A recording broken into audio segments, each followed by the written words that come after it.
It was a pitch-black room. There were no windows, and with a weak light bulb, one could just barely make out the state of lights around them. It appeared to be an old forgotten underground storage room, with some kind of dusty furniture haphazardly thrown into it. However, even with just a little light, one could at least make out that it probably wasn't a storage room. After all, that room was sealed off with iron bars. Where is this? I don't know. Could this be underneath the mansion? Has there always been a room like this directly underneath the dining hall? They had dropped into what had appeared to be a pit, falling into this room. Therefore, it was natural to assume that this room was directly under the dining hall. However, not even Klaus could bring himself to believe that there were pitfalls rigged in his beloved dining hall, where he had enjoyed his meals for years, and that this dungeon-like room lay directly beneath it. But the ceiling above was of crude stone craftsmanship, and they couldn't understand how they could have fallen from somewhere up there. No, all 5 people who had been dropped here thought the same thing. Although they had had the sensation of falling into a pit, there was no way there could be pitfalls in the dining hall, nor could this dungeon-like place be directly under it. But the truth was that they actually had fallen into this place and were locked in, so they were confused. It is lucky that no one was hurt after falling from such a height. Shannon, Kanon, did either of you two know about this room? No, we did not know of this room either. Really? Really? We really don't know about a room like this? Despite their age, Kyria apparently wouldn't have found it odd if they, as servants allowed to wear the winged eagle, might know of the mansion's secret tricks. There was a long silence, as if Klaus was evaluating their answer. No, it's probably true that you don't know. After all, this is the clean freak Shannon we're talking about. A clean freak Shannon? If she knew about this room, she'd probably scrub this place until it was sparkling. The filth of this room is proof that you don't know of it. More importantly, I think we should worry about what to do next. Exactly. We need to call the police, or rather administer first aid as soon as possible. First aid? Did you see what happened? What kind of first aid do you want to administer to that? Nanja's words were hollow. Obviously, 6 people had been killed in the dining hall. Everybody had seen the exact moment when they had been killed. And since half of their goddamn heads had been destroyed, anyone could tell that the death had been instant with just a single glance. Everyone understood that first aid no longer held any meaning. Stick a plaster on them. Yeah, that'll do. Hello? Hello? I stuck a plaster on it. Are you fine now? Thank you, Dr. Nanja. We already understand that our partners are no longer alive. Thanks for trying to console us by mentioning first aid. Not 3. Huh. True. Their partners are both dead. Once again, a gloomy silence dominated the atmosphere, but Klaus shook his head harshly over and over and, for the time being, decided to forget the pain of losing his wife, and to dedicate himself to figuring out where they were. Everyone listen to me. Father is hopeless now.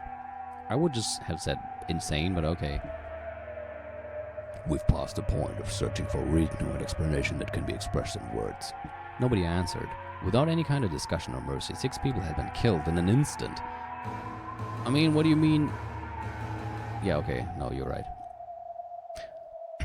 For a second I thought without any kind of explanation or mercy, but I mean, because he did explain that he was going to kill 6 people at random, but it said without any kind of discussion. I just misread that, sorry. And Kinzo had even been so bold as to proclaim that we'd become sacrifices for a ceremony involving 13 murders. Since we've been locked up in this place, we too will probably become the ceremony's next sacrifices soon. That must be a horrible feeling, by the way. You're just locked up in some place, you don't even know where it is, it's dark, and you just witnessed 6 gruesome murders, and you have been told that you will be next. Imagine that. Yeah, I don't want to imagine that, actually. Around this time, our eyes became used to the darkness, and bit by bit, we were able to understand more about the dungeon's interior. What we thought was furniture haphazardly left in the dungeon turned out not to be furniture at all. They were things like small cages to lock people in, restraints, or else torture rags. Holy shit. At any rate, it was obvious that it was eerier than a mere jail cell. Since the objects were rusted together and coated in thick dust, there was no doubt that they had been forgotten. Maybe you could even call these things Kinzo's sealed and forgotten madness.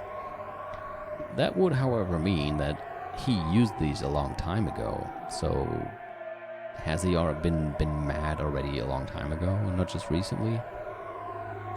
However, we had been locked away in this room. Those objects weren't exactly comforting to people who were locked up, hoping to be released without harm.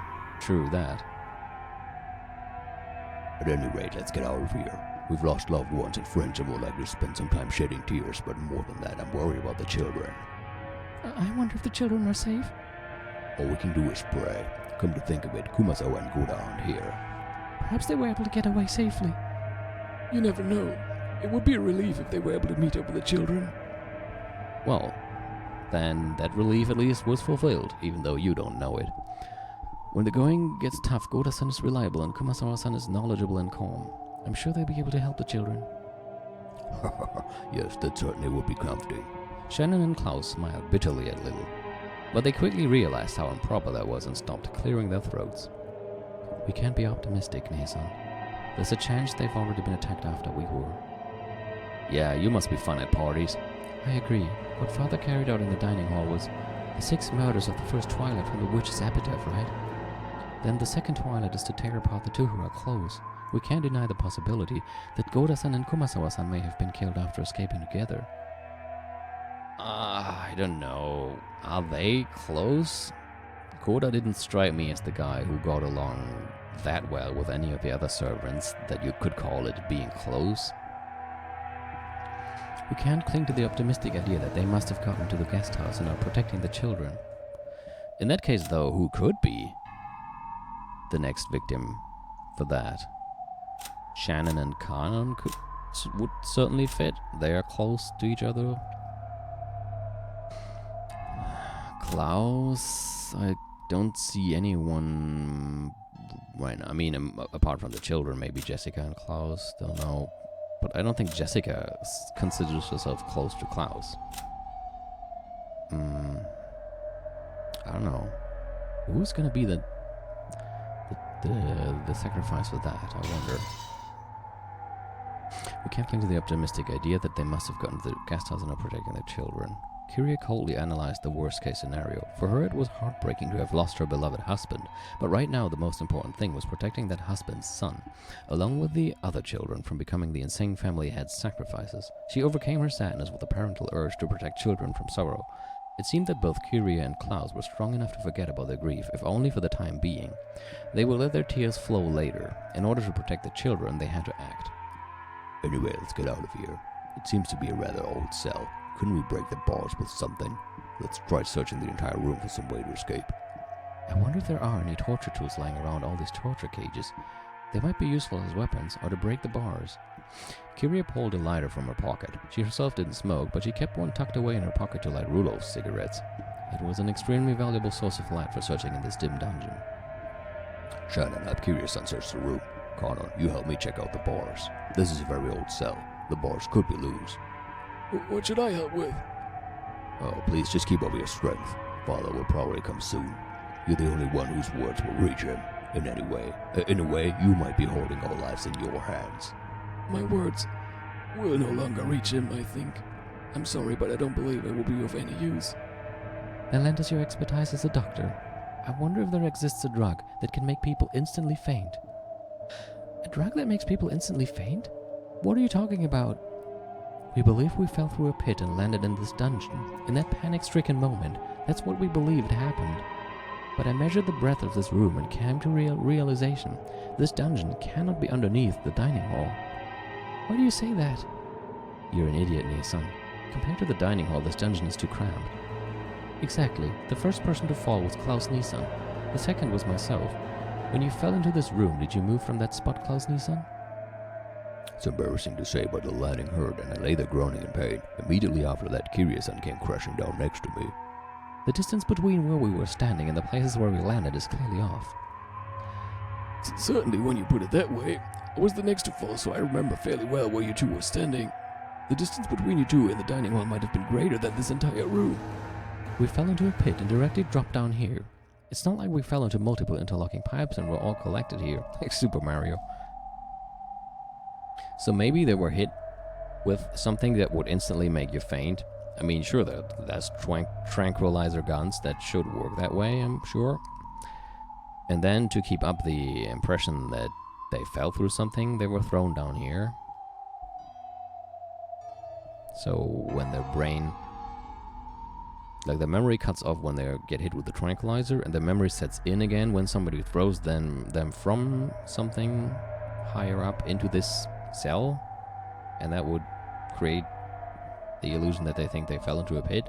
But in that case, at least this cell should have some kind of opening at the top. I don't know what I'm talking about anymore. Let's just continue. It's not like we fell into multiple interlocking pipes. I'm going to do it here. The fall was instant, wasn't it? I don't remember rolling around in some sort of elaborate water pipe system. Sure, we can't explain it with a pitfall. What a strange tale. What does that have to do with the drug that makes people instantly faint, like Kiryu-sama was talking about? Kiryu-sama is probably thinking that there were no pitfalls in the dining hall, correct? But in reality, we did fall.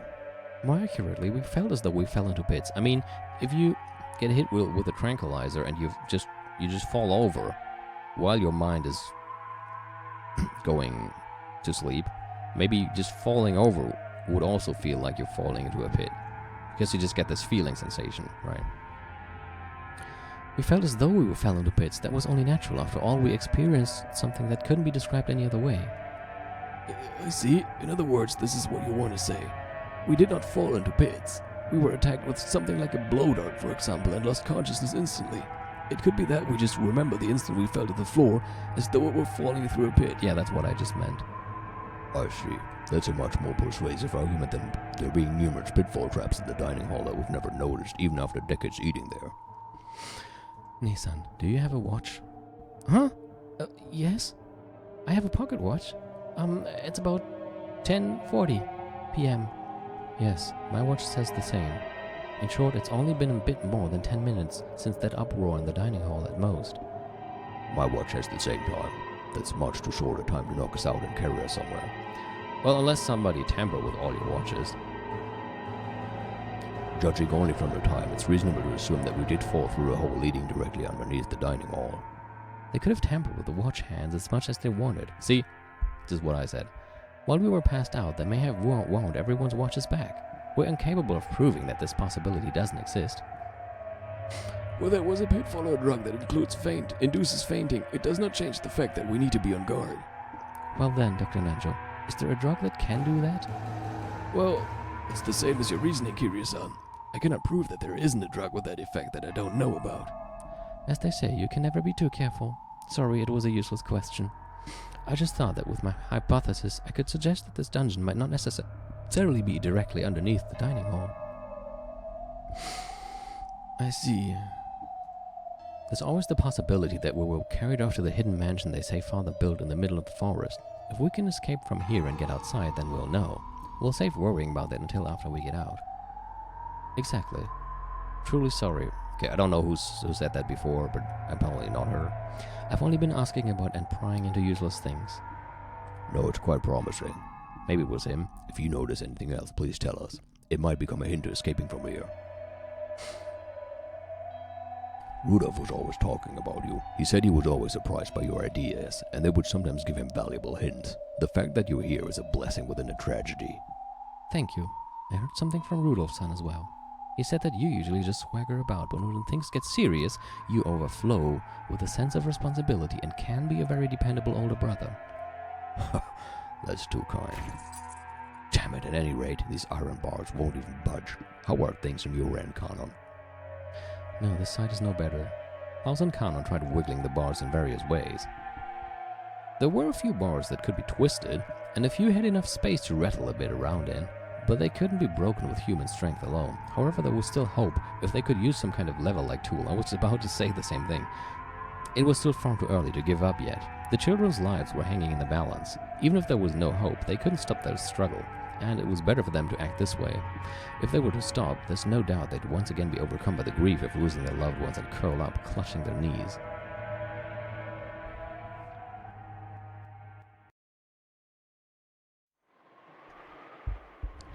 How are you doing, Kiryu-san? Find anything? I found some small stones that we could hold onto and hide. Something like this could probably be used as a weapon. Though it will probably be impossible to whittle down those iron bars with them. How about you, Shannon-chan? No, nothing. Oh, this is a phone? I doubt it's connected, but we might be able to use the cord as some form of string-based weapon. If we break it, we could take out the metal parts. Klaus Nissan, there's a keyhole for opening the bars, right? Yes, it's a pretty large hole, quite old-fashioned. If we twist some wire into it, we just might be able to pick it. We might be able to use the metal parts of the phone as a substitute for something. This phone will become our weapon. It's just like investing. A weapon is information. Klaus and Kiria laughed together at how they hadn't even thought of using the phone as a means of communication. What are you doing, Nissan? I just wondered if maybe the phone was working. You dummy, Nissan. Huh? What? At that point, Shannon let out a small, surprised cry. Kiria-sama, this phone, it is connected. What did you say? It was like when people move out of an office, taking everything with them, leaving only the telephone behind. That's the feeling the phone gave off, having been left in the corner of the cell. The cord was wound into a coil, the tip of it being swallowed by the wall, and just looking at it, there was no reason to assume that it wasn't hooked up. But to think that it was actually was... Kiria took the receiver from Shannon and pressed it to her ear. Certainly the electric hum of a phone was a familiar sound, and this phone was certainly live. What good luck. Let's contact the police. Yeah, but they're gonna be of great help. Hold on. This is too good to be true. Could it be bugged? If they were planning a trick like that, normally they would cut the telephone line. There's actually a good possibility that they overlooked this. If they noticed, they might actually cut the line this time. There's nothing we could tell the police that would be problematic for us if they overheard. Surely that was true. The point of a wiretap is to overhear some important piece of information, but the way things were right then, she couldn't think of a single thing that would come up in a conversation with the outside world that might be troublesome to have overheard. Kiria instantly concluded that it was more likely to be a mistake on Kinzo's part than a trap. You do have a point. I believe you start with zero to make calls through the external line. Kanokun, I'm going to make a phone call, so will you watch how things are out there for me? If you sense somebody coming, let me know. Yes. Kanon raced off towards the iron bars, silenced his breathing and strained his ears. As everyone present watched her, Kiria dialed 110. However, she pushed the hook down and redialed many times. It didn't seem to be working very well. The outside line begins with zero? 110 would be 0110 then, right? It doesn't seem to want to go through. Hand it over here, I'll try to call. Klaus took the receiver in Kiria's place and tested various things.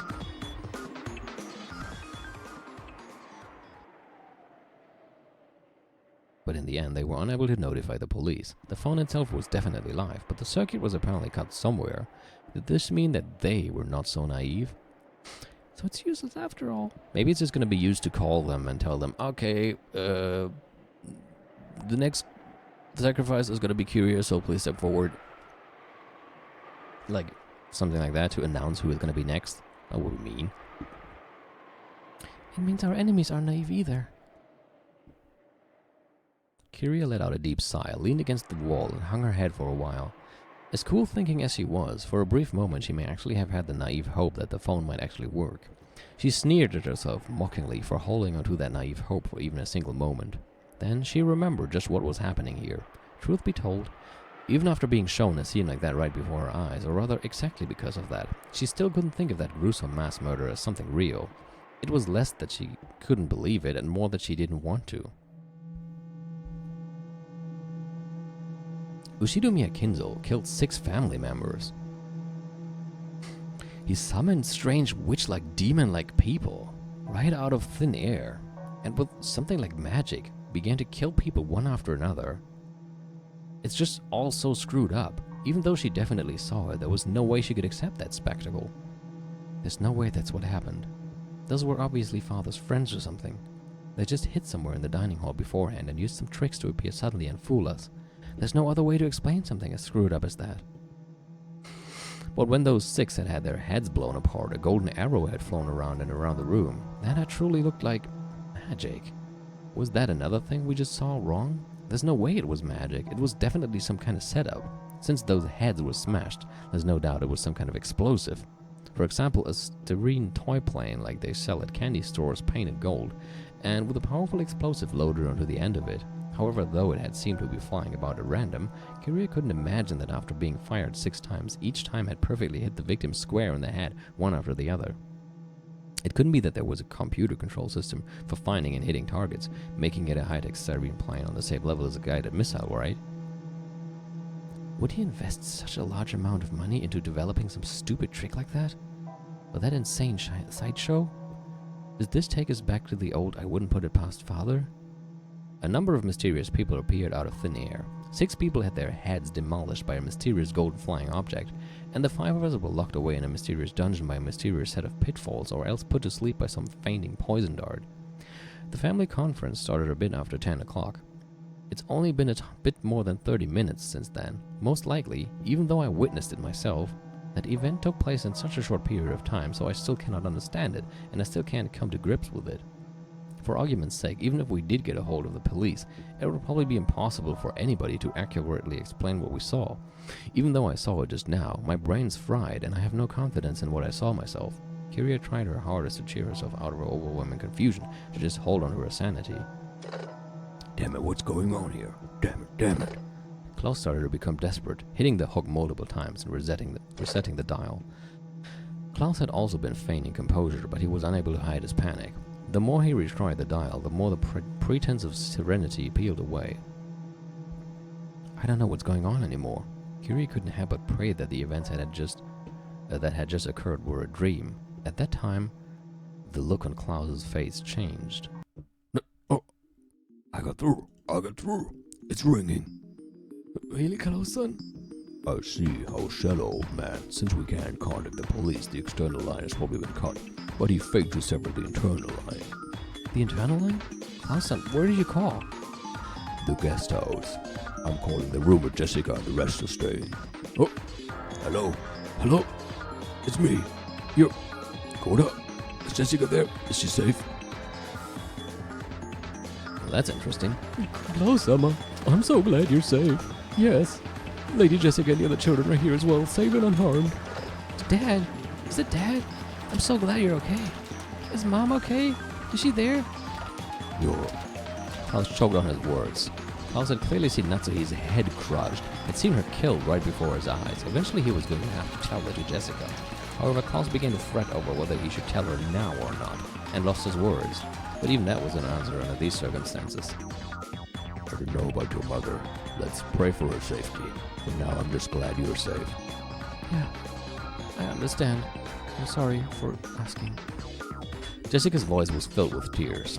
Klaus was certain now. Jessica and the rest had heard everything, start to finish, after meeting up with Goda and Kumasawa at the guest house. When they learned that 6 people had been killed, they must have been anxious to rush over to the dining hall.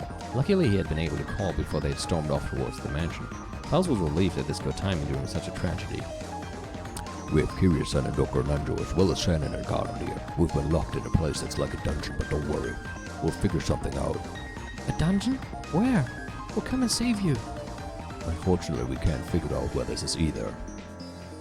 We're thinking maybe under the dining hall, but that might not be true. Anyway, Jessica, you must stay where you are. You've heard about what happened from Goda and Kumasawa, yes?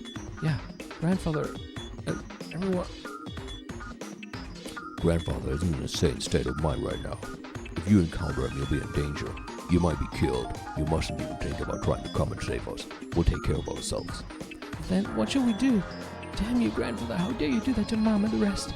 I'm gonna kill that undying bastard. Jessica, if you talk like that, you'll sadden your mother. Those aren't the words of a lady. Oh, that was Maria.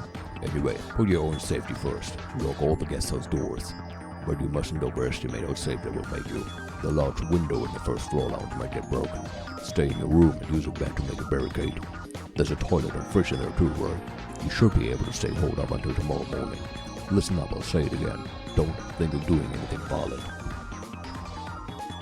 Oh, that was not Maria. That was probably Jessica crying. Oh, sorry. I see ooh and I automatically connected with Maria. Don't think of doing anything violent. Don't even think about trying to take revenge from Mom. Only think of hiding, of getting through this without provoking our enemies. Yeah. I understand, Dad. After that, Goda took the phone and was firmly told to supervise the kids well as an adult. Goda, with his face covered in a cold sweat, repeatedly replied, yes sir, in an excessively tense voice. From there, Kiria took the receiver and spoke with Battler, and when Shannon and Kanon got their turns, George and Jessica answered. Following that pattern, Nanjo and Kumasawa picked up as well, so that all members of both sides took the receiver in turn, confirming that everyone was safe for now, even if the location was unknown, and encouraging each other coming to an understanding on the current situation for both sides. They wanted to talk forever, but now was not the time to chat. Klaus explained that they would be hanging up for now, and those in the guest house consented. If anything happens, we'll call. Wait by the phone so we can pick it up quickly. Again, be careful. You mustn't do anything rash. Yeah, I understand. As long as you and Colonel Connor, the others are okay, then that's good enough for me. Well, we'll do our best. Stay safe. Yes, of course. Well then, I'm hanging up for now. Be on your guard. With that, the phone call ended.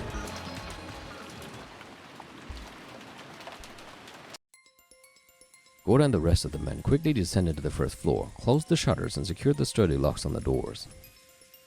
However, just as Klaus had worried, there was nothing that could be done about the beautiful white window in the first floor lounge. If someone broke that, it would be easy to get out inside. It wouldn't be hard for someone like Kinzo, who hadn't hesitated at committing murder, to invade the first floor. It's likely the grandfather and his fellows will be armed. Locking ourselves in our room is our best bet, and moreover our only method of forming a barricade. It's painful that we have no choice but to hole up in a sealed room, but if our enemies are carrying guns, then that's the only method we have left to us. I have heard that the master has a collection of working guns. That's right, guns. There was a gun. If so, it must have been a horribly powerful gun. We can't contend with that at all. It takes a lot of force to smash someone's head open, right? So it might be a magnum bullet or something like that. That'll probably go through a flimsy door like it was nothing. If so, that's even more of a reason to hold out in our room. Let's slide a bed in place and block the window too. If we do that much, then no matter how many guns they've got, they shouldn't be able to raid us. Crap, all we can do is this passive one-sided defense. Damn it, dealing a finishing blow to Dad, and even capturing Kyria. It's gonna cost you, you damn geezer. Impossible, there's no way we can compete with them. Besides, not just the master, he has his underlings too. There might even be more of them. Just what are they? Bal was filled to the brim with the urge to get revenge for Rudolph, and to rush out of here to save Kyria, but just by looking at how terrified Goda was, there was no doubt in him that this would be reckless. It's gonna be hard on you too, right, Aniki? And yet you've got to stay holed up here, damn it. Of course I'm torn up about it too. It's not like I can remain calm with both of my parents murdered, but specifically because of that, I have to remain calm. Do you think our dead parents would want us to die in vain? There's no way they would. They want for at least the children to escape. So I will survive, and I'll report this to the police and uncover everything. I'll leave my enemies to the courts. That is my revenge. There's no way our parents would want us to die taking revenge for them, right? You're right. It's just as you say. Damn it, you old bastards. Oh, bastard. What is this about a ceremony? If we're supposed to be sacrifices for something like that, then we'll escape no matter what it takes, ruining this precious ritual of yours. That's right. Besides, you still have Kyria on Balakun, and I still have Shannon. Anyway, let's be cautious and wait for our chance. Any careless actions on our part might just end up causing harm to those who have been captured. Hostages, huh? But grandfather captured them, so he could use them as sacrifices, right? If we don't go and save them, then are we just waiting for them to get killed? We don't even know where the dungeon they are being held in is. Shannon and Kanon-kun didn't know about it, and of course Goda-san and Kumasawa-san didn't know either. The possibility that they're in a secret location that only grandfather knows of is incredibly high. Under these circumstances, aimlessly wandering about would be practically suicidal. I understand, but still, damn it. Are you saying the only thing we can do is stay confined here until something happens? I mean, yeah, pretty much. Battler-sama, I understand how you feel, but let's put safety first. From what Klaus-sama said, they seem to be in a fairly old cell, and they may be able to break the bars somehow. The wise choice of action now is to believe in them and wait. Grandfather has a number of subordinates, and they're all armed, correct? Yes, he does. And they're probably all armed. Goda had been able to say that Kinzo had comrades with him. but he hadn't been able to mention that they were mostly young women like witches who had used strange magic to murder. If he had said that, it would only have cast doubt on his sanity. No, not only that, he himself still couldn't understand what he had seen, and was doubting his own sanity. But regardless of sex or appearance, regardless of whether it was done with magic or a gun, the fact that those girls had followed Kinzo's orders and killed 6 people in an instant was an unshakable truth.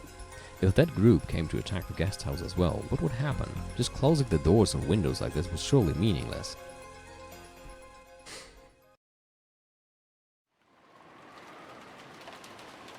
Goda and Kumasawa. The only thing left for those two who had witnessed the massacre in the dining hall was to cradle their heads without knowing how to interpret what they had seen. Kumasawa-san, are you okay? Want some tea? Oh, thank you very much, thank you. I'm sorry, but may I be left with my thoughts for a little while? Maria tried to be nice, but it seemed that Kumasawa still hadn't been able to clear away her confusion. Maria, thanks for being so considerate. Let's let Kumasawa-san rest for now. Mom. Jessica was also worried about the shock those two must have received after witnessing such a tragedy, but her wildest dreams couldn't even come close to the unbelievable scene Kumasawa had witnessed. Nevertheless, with her mother murdered and her father captured, it wasn't as though Jessica could stay calm either. She sealed her anxiety and sadness using her anger towards Kinzo and walked irritatedly around the room. Kumasawa-san, is Mom really dead? Yes, I've never seen such a horrible way to die before. Yeah, I'm sure that's gonna help. Is it possible that she's still alive and that if we fix her up we could save her? It is not possible for a person to have something like that done to their head and live. Yeah, you're right. There's no need for first aid once your head is smashed, usually. When Goda had come flying into the guest house, he had, overcome with agitation, told about the massacre in the dining hall without concealing anything, except for the part about witches and magic, which they themselves still couldn't believe. In other words, he hadn't even sugarcoated the cold-blooded way in which Natsuhi and the others had died. It was too late now, but Kumasawa regretted the fact that they had obviously said too much. However, while lightly shaking her head and with a slightly painful laugh, Jessica spoke. Actually, thanks to what you told us, I was able to stay level-headed. If you had avoided mentioning the part about her head being smashed, I would have thought she might still be alive. Then I would have run off towards the mansion, met grandfather, and I might have gotten killed. That sliver of hope could have been fatal in the end. So I'm grateful. I'm truly sorry. I'm so sorry we didn't choose our words more carefully. Don't worry about that now. There's nothing we can do for Mom, but Dad is still alive. Kanon-kun and Shannon. And Aunt Kyria and Dr. Nanjo too. I want to save them somehow, so we shouldn't do anything unnecessary that might make things worse for them. The most helpful thing we can do right now might be to wait by the phone. They might receive a phone call asking them to create a diversion while the others escaped, or the others might discover their location and call for rescue. Jessica understood that in order to act promptly when that time came, the only thing they could do for the time being was to wait in this room. Once they had finished inspecting the downstairs area and locking up, George, Bettler, and Goda returned. Each was holding various objects. George had things like drinks, canned food, crackers, and other types of snacks he had found in the lounge and the storage room, as well as a first aid kit. They were all consumables that would be essentially during a siege. Don't you spell siege S-I-E-G-E? Goda had a large folding ladder and carpentry tools. Those were to seal the door from the inside, just in case. If it came to it, the ladder was for escaping out the window. Bettler had brought up objects that could be used as edged weapons or poles. In addition to the obvious kitchen knife, there was a disassembled table leg that could be used as a club, and a pole roughly the size of a person, which he'd apparently made by taking apart a hat stand. Even though the pole had no point, it could surely be used like a spear. There was a good chance that their enemies had guns, so it was dubious whether these would be of any use. But it was still better than not having them, and if having these could give them at least a little peace of mind, then they'd be useful for their calming effect. What about the guns that were mentioned just a short while ago? Then the bed and sofa were placed up against the door, barricading it. They didn't go so far as to seal it up with nails. There was still a chance that Klaus and the others would escape and come to meet up with them. Also, there could also be the chance of Kinzo's underlings using ladders and enter through the windows. and then the door would be the only way out. And if you, I mean, they would already be fucked, kind of fucked in that case anyway, since they have already barricaded the door with the sofa and stuff. But still, you could at least try an escape. If somebody actually managed to go through the window, you could still try to push the sofa and everything away quickly and get out, but if you nail the door shut, that's kind of hard to open again. They had apparently set up a barricade at the top of the stairs as well. It had been set up in a way that would create a racket, so it would serve as a warning alarm as well. That had apparently been Battler's idea. For that reason, they turned the TV off. This way, if the first floor window were to be broken, they would hear. Also, this song is still super cool. Once the switch had been turned, all that was left was an eerie silence. That's gonna be hard to bear. The sound of violent wind and rain. Were they going to have to spend the whole night being crushed by such suspense?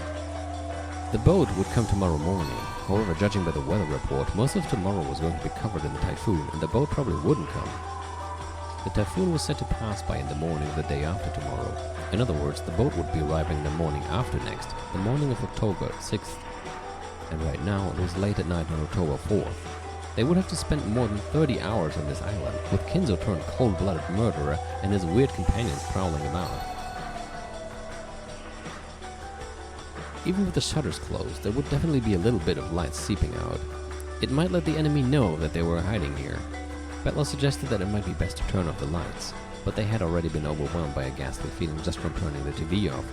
There wasn't anyone who directly challenged his proposal, but then again there wasn't a single other person who agreed with it. We can't watch TV? Yeah, sorry, but you'll have to bear with it. We can't just let the sound of the enemy breaking in slip by. Boring.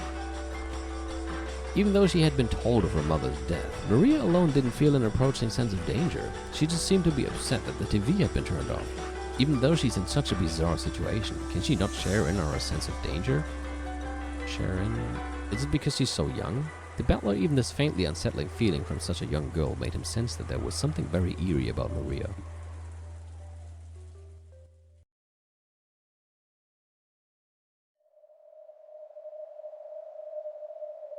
That said, we've already done all we can. Do you think you'll be able to do anything about the bars?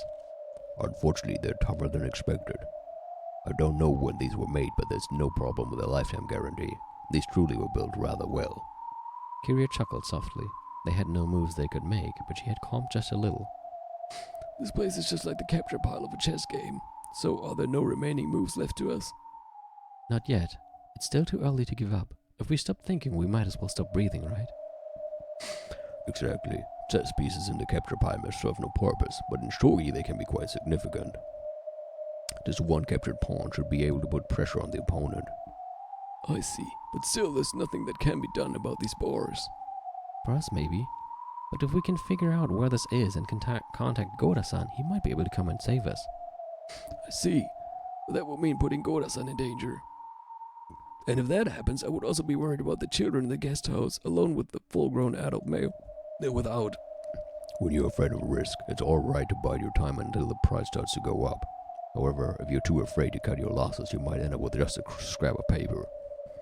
Though in this case, that represents our lives. And our dignity as parents, right? After talking big, like that during the telephone call, telling them that they should behave because we'll manage something on our own, we can't just start asking for help right away. That would be very uncool. By this point, I've long since thrown out such useless pride. Why don't we put our heads together? Where is this? Is it really underneath the dining hall? Or else is it a different place, separate from the mansion? Klaus, Kyria, and Nanjo began to discuss this further. Kanon was squatting by the bars, silently trying to sense anyone's presence, just as he had been ordered. Shannon came close to him and they both squatted down together. Do you sense anyone? Yes. They haven't focused their attention in this direction, but there's somebody relatively close by. Is it human? I think it's the goats. Their breathing is rather noisy. Kanon's ability to sense the presence of others was several levels above that of a human. He said that the breathing was noisy, but Klaus and the rest couldn't even pick up the slightest hint of it. Therefore, if he had obediently reported it, they would have merely doubted Conan's ears. They got us, didn't they? It's rare to think that they captured us without killing us. This time Beatrice-sama didn't make an appearance, and the master left his study. What do you mean this time? How do you know that it's repeating? I don't have a clue what's going on. I know. Whatever happens or changes is all for that witch's fickle entertainment. In the end, nothing will change. I wonder if we'll be able to go to the Golden Land this time. So, do they actually remember everything that happened in the previous episodes? I did not know that. Who knows? We have a high rate of losing. Come to think of it, it's very rare for us to survive the first twilight together. I get the feeling that it's incredibly unusual for us to be able to talk together like this, even though the ceremony has already begun. That may be, but even that's just for the witch's entertainment, I'll bet. Can't think of it as anything other than her letting us live just a little longer to ridicule us, since we usually drop out right in the beginning. I wonder if we'll be unable to reach the Golden Land again. I'm sure we won't make it there.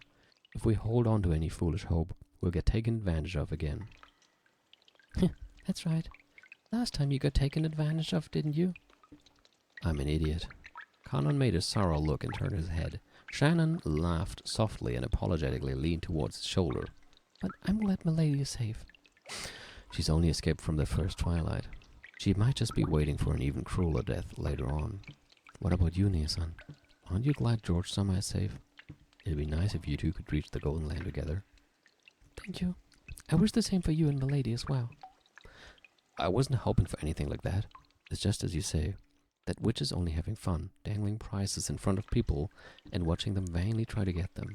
I'm sure no one will be able to go to the Golden Land. If I wish to reach the Golden Land with Milady, then that person will find it funny and will certainly never let us reach that place. You're right. Beatrice-sama is thinking about which order of sacrifices will be the most interesting. The whole thing about them being chosen at random is just a blatant lie. That swindling witch. All that about having any wish you want granted in the Golden Land is probably just a lie too. That's not true. The Golden Land is a wonderful place. Have you been there?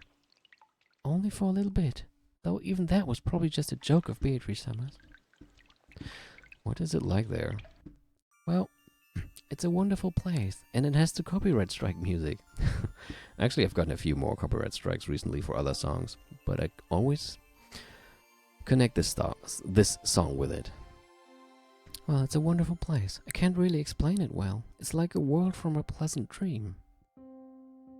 A paradise-like place with roses blooming all over and beautiful... No, I guess that's Kanon. A paradise-like place with roses blooming all over and beautiful butterflies dancing about or something like that. It's not a place with a tangible image like that. It's really like the inside of a dream. When you're there, it's very gentle, very peaceful. And you're allowed to sleep as long as you want, like when you wake up early on a day off, lying on a futon. Sunlight comes in through the cracks and the curtains, and you think you'll have to wake up soon, but then you realize it's your day off, and you can go back to sleep. It's a place where you can feel like that. I think it'd be wasted on me. Waking up on accident even though it's your day off is something only you would do, Nathan. So, well, when I was there, it was very satisfying and very calm. When I returned to this world, even though I had just been there a second ago, I couldn't remember it well. It's like when you can't remember a dream you were just having, but I still remember that it was a very calm and quiet world. That's it? What the heck, that Golden Land she's always bragging about isn't anything great at all. I thought it was a place where all your wishes come true. That's right. It is a place where all your wishes will be granted. Well, maybe that's not quite it. It might be better to say it's a place where you won't wish for anything. For example, Kanon-kun, if you were cold and wished you had a jacket, you'd be happy to be given one. But if you were in a warm room to begin with, there wouldn't even be a reason to want a jacket, right? That's what the Golden Land is like. There's no need to even wish for most wishes. It's a world where everything is calm. You could even say it's a place that transcends the concept that having your wishes granted will bring happiness, a world released from everything. It sounds somewhat like a religious world. And there, everything is equal. Anything that can think is equal. There are no humans, furniture, no witches. There I was equal to everyone. There was no longer any need to feel ashamed that I was furniture. It was honestly a happy world where all humans and even witches were equal. I can't really remember it well, but I have the feeling that when I was there, I was equal even to Beatrice-sama, and we were good friends. If that witch is there, it can't be much of a paradise. So you want to go to that golden land with George-sama? How strange. The golden land is a utopia where you can be pleased with everything, right? Wouldn't you be content even if George-sama wasn't there? Huh. That's an interesting point. The golden land is very calm, peaceful, and everything is equal. But actually, happiness alone is left out. It isn't a happy world. Of course, just by being peaceful, calm, and equal, it's an incredibly happy world, but I guess you could say that it's a world of zero, where you're released from all negative worries. The human world is filled with negatives. So of course a zero world is incredibly happy, but it's still zero. What a luxurious problem to have. It's something like this. When you're nodding off on your quiet holiday morning, if the person you love the most is next to you and holding your hand, then it can become an even greater, more wonderful happiness. Something like that. Sorry, your Nissan is too dumb to be any good at analogies. In other words, to you the greatest happiness would be reaching that world together with George-sama. Yes, and surely for you it would be reaching that world together with Milady. We'll be released from our worries in a fair world. It's like some kind of strange religion. I'm more worldly minded. I imagined a world where we would be given some magic medicine and we could be reborn as humans or something more like that. If you go, you'll understand. If Beatrice-sama really is a fickle person, then surely someday she'll let you get a glimpse of it too. If so, then you'll be able to understand my analogy. Well, I'm not holding my breath. At any rate, it seems like game over for us this time already. I'll hope for another chance. You're right. If we cling to any overambitious hopes, Beatrice-sama will take advantage of us. It might be best to just stop thinking and let fate take care of us. We can just be simple chess pieces. No matter what we think or don't think, we can't escape from the witch's chessboard. Our role is now just to wait and see how we'll be tortured to death. For us, the dream of the Golden Land is too empty. You're right. Sorry. Kanon shrugged his shoulders, then told Shannon to leave him alone because she was in the way of his duty, distancing himself from her. Realizing her thoughtlessness and bringing up such an inappropriate topic and instead hurting Kanon, Shannon bit her lower lip and stared at the ground. Shannon wouldn't bother him anymore. She went off and crouched down in a corner by herself. At that moment, Kanon perked up. It was like the ears of a cat when it reacts to a strange sound. What's wrong? Shh. Oh-sama, someone's coming. Oh, together with this creepy music. Damn. What? Let's make it dark. They ended their conversation and strained their ears. For a while they couldn't hear anything, but eventually they were able to hear the shuffling sounds of a large group of people walking. So they've come. Time to pay the piper, or perhaps this is our first and last chance. I shall talk to Kinzo-san. I will try to somehow find out where this place is. We're counting on you. During the last phone call, Kiria had asked what the time over at the guest house was. By doing that, Kiria had learned that it was the same as her watch, and she had learned that their watches hadn't been set back. It wasn't just the clocks on the walls in the guest house. Several people's watches, including George's and Goda's, had matched. If that was the case, then it had only been a few minutes between the time of the massacre in the dining hall and the time they had been transported to the dungeon. Not enough time had passed for them to be knocked out and carried away. Then were those really pitfalls, meaning that this was the area directly under the dining hall? Maybe there's something behind the portrait of Beatrice, and with some kind of mechanism you can open the portrait and it's like actually a door. But wouldn't that be kind of too obvious? All that they could do was pray that Nanjo could find out where this was. They're coming. There's probably 4 people. The master and 3 of those who appeared in the dining hall. That's enough. You come back here as well. We'll deal with the rest. Shannon-chan, sorry, but can I have you sit by the phone? Hide it with your skirt. Yes. So that they don't see that there's a phone. Because, I mean, even if they overlooked it the first time, they might notice it the second time, and then take the phone away. So that's a clever idea. I didn't even think of that. I probably would have totally forgotten to do any of that sort. The shuffling came close, and there was the sound of a large door being opened in the hallway. Okay, a large door. That's a hint already. The light they were apparently carrying illuminated the hall, stroking the walls with sharp razor-like shadows. And then the light from the lantern they held illuminated the prisoners through the bars. The bars' sharp shadows divided them up lengthwise. There were 4 silhouettes. It was Kinzo, Renov, Vigilia, and... Silence, everyone. Please welcome the head of the Ishirimiya family, Lord Goldsmith. Goldsmith? His father's pen name. It seems he always signs with it when writing those bizarre grimoires. Kinzo made English style? Shouldn't that be Gold Warehouse? Huh? What do you mean? Ah. I see. Yeah, Kinzo is gold and warehouse. Like kin is gold and zo can be warehouse.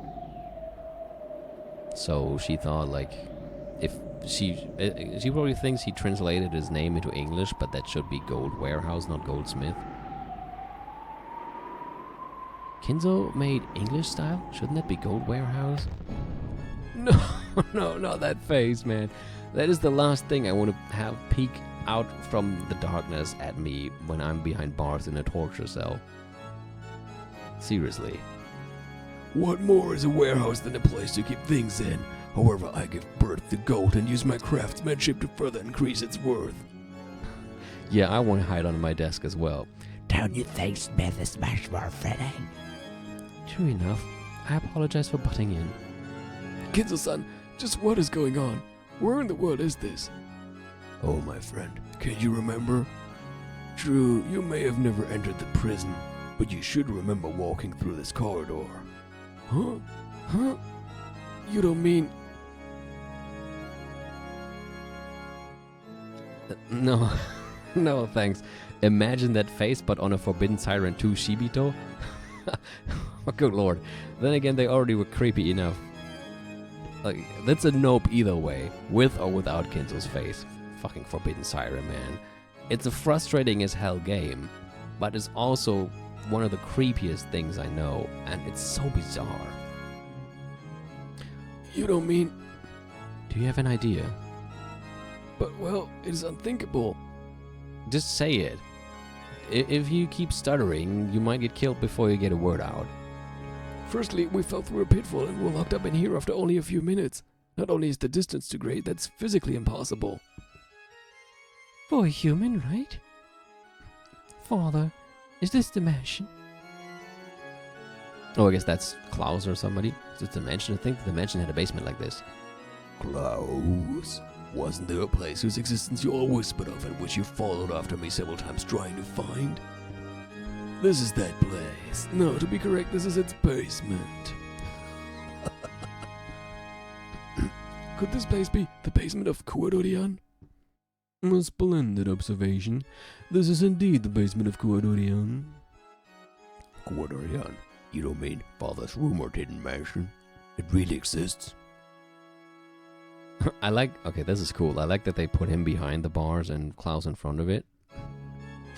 This mansion was constructed for the sole use of my beloved witch Beatrice. It's truly a shame that I cannot guide you to the above-ground sections, as it is such a beautiful and elegant mansion.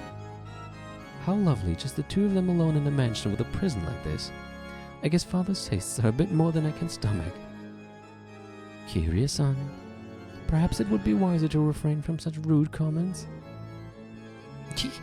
But I agree. If a mansion I was given had this kind of dungeon in it, that'd shake me out of even a century-long love, and I'd take anything of value and run. Oh my, so you don't have an interest in this kind of thing? And here I was thinking you went head over heels for it. Huh. Of course I'd go head over heels, like if I get a collar or something for a birthday present. But only these hearts. Silence. Perhaps you could use a gag more than a collar right now. Oh, you have an interest in that too? You sure aren't picky, Leah. Leah? Vigilia. You don't just go around shortening people's names on your own. Enough, you noisy women! Are you telling me you'd like to be locked up in the same cell? I apologize, Master. This old body of mine would not be able to stand such a cold prison. Vigilia quickly apologized, but Garb and Renov merely laughed together. It was like they thought they alone couldn't be imprisoned, or else that even if someone tried to imprison them, it would be pointless. A prison is a place from which the captured cannot escape. That implies a strong will and love to not let them go for a lifetime. Okay, so you're connecting a prison with a strong will and love to not let somebody go. It's not even worth speaking of love to a woman you could give up on if she ran away. A woman who makes you so insane that you don't want to let her escape to the point of binding her in chains. Yeah, that's stalker behavior and actually kind of a crime and all that. Because she was worthy of that, she was a love worth sacrificing my life for. I will not ask you to understand. No one can bind me. I will not be bound. I don't want to be loved. I want to love. I feel the same as Goldsmith. That's why I understand the madness of your love. Love and madness are two sides of the same coin, or so they say. How bothersome. But learning where we are so easily was a big step. We'll ask the details later, but it seems you know about this place, right, Dr. Nanjo? Yes, if that hallway is the underground passage beneath Kuwadorian, then if we go straight down it, it will become a long tunnel. And if we stay on that, we should be able to return to the mansion. Then if we could just do something about these bars, we could go home. So there's an underground passage beneath Kuwadorian that leads straight to the mansion via a long tunnel. I guess if it's a long tunnel where a car or something could fit in, it shouldn't be impossible to bring somebody from one mansion to the other. If you have like a vehicle waiting down there, could you just drive down the tunnel and immediately throw them in here? I don't know. Father, what are you planning to do with us? As I have already declared, you will become sacrifices for the later twilights. There are conveniently 5 people here, exactly enough hostages for the 5 gougings. I see. Then it's time for us to pay the piper. Eventually. That's not why I've come to visit you this time, though, so relax. Besides, I believe I have said it already. If one of my grandchildren is deemed suitable to inherit everything from me, then this ceremony will be called off. In other words, your lives will be spared. What are you planning to do to the children? I shall give them a test to see if they are suitable to be the successor or not. If even one of them can surprise me, I'll call the ceremony off. And if there isn't anyone suitable, what are you planning on doing with the children? There's no need to worry about that. After all, you all will be sacrificed first. How could anything that happens after that concern you? Entrust your fates to your own children. Your children, the embodiment of what you've born, taught, and raised. They should be most suitable ones for you to entrust with your fate. Don't look so worried, Klaus. Believe in the daughter that you brag is worth 10 billion yen. Exactly. Children are the embodiment of their parents. It's fitting that we put our fates in their hands. That applies even to you, Father, right? This girl has guts. What a waste in Rudolph. Kira-san, it would be best not to aggravate him too much. I agree. Let's bear with it for now. That's right. After all, we're just fish on the chopping board. There's nothing we can do now. Though you can insult me with such vigor, I don't dislike that kind of woman, you see. Beatrice was like that too in the beginning. Master, perhaps we should get back to the main topic. We've been off track for a while now. Oh yes, there was that. Sorry, my friend. Well then, back to the main event. For that, I've prepared a phone.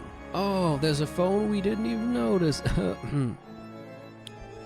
Oh. Shannon, how clever of you. You don't have to hide it any longer. That's something I arranged for. My apologies. Shannon quickly withdrew herself and the telephone was revealed. Klaus, call the grandchildren in the guest house. Tell them of the test and of the start of my trial. Renov motioned for Klaus to pick up the receiver.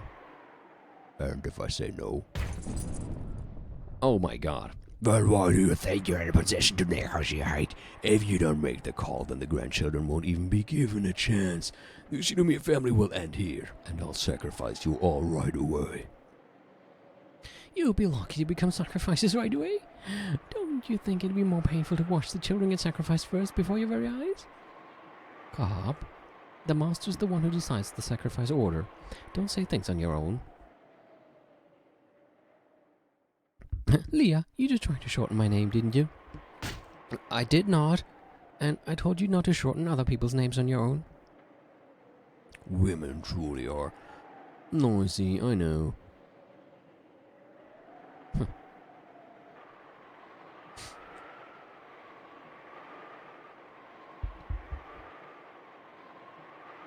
So sexist.